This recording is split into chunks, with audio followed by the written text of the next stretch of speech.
Patay ang isang babae at kanyang 4 na taong gulang na anak sa San Pablo, Laguna matapos hampasin ng martilyo sa ulo.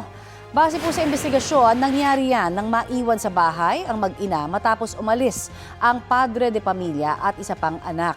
Pag-amin ng binatilyo sa pulisya, pinagpapalo niya gamit ng martilyo ang babaeng amo na nagluluto noon. Hinampas din niya ng martilyo ang batang anak nang marinig niyang umiiyak. Kinabukasan, sumuko sa mga otoridad ang binatilyo.